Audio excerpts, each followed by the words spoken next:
Hello అండి. నేను మీ సబితా రాజుని. చాలా డేస్ తర్వాత మళ్ళీ అయితే ఫ్రూట్ మార్కెట్‌కి అయితే వచ్చాము. చూడండి మేమెప్పుడు రెగ్యులర్‌గా వచ్చే దగ్గరికి నాకైతే ఇక్కడ రేణిబళ్ళు చూడంగానే నా మనసైతే ఇలా లాగేస్తూ ఉంటుందనమాట. అవి నా ఫేవరెట్. సెకండ్ ప్లేస్‌లో ఉంటుంది ఇవైతే.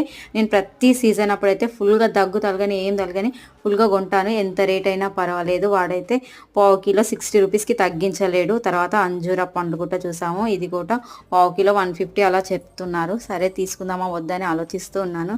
ఇక్కడ అన్ని ఫ్రూట్స్ అయితే చాలా ఫ్రెష్‌గా ఉంటాయి. నేను మా హస్బెండ్ అయితే వచ్చాము. చూడండి కస్టర్డ్ యాపిల్స్ ఇంకా ఉంది. సీజన్ అయిపోయినా కానీ కనిపిస్తుంది. అడిగాను 200 అన్నాడు 1 కేజీ.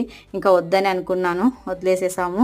ఇంకైతే చూస్తూ ఉన్న కొద్దీ అన్ని ఫ్రూట్స్ అయితే తీసుకోవాలని అనిపిస్తుంది. కొన్ని అయితే తీసుకున్నాను నేనైతే. ఇది చూడండి ప్రొనోగ్రానేట్, యాపిల్స్ ఇక్కడ అన్నీ అయితే ఇక్కడైతే చూడంగానే కస్టర్డ్ యాపిల్ అయితే తీసుకోకుండా మనసైతే ఊరుకోలేదు. ఒక్కటైనా సరే తీసుకో బావ ప్లీజ్ ప్లీజ్ అని మా హస్బెండ్‌కి అయితే బతిమలాడుతున్నాను. సరే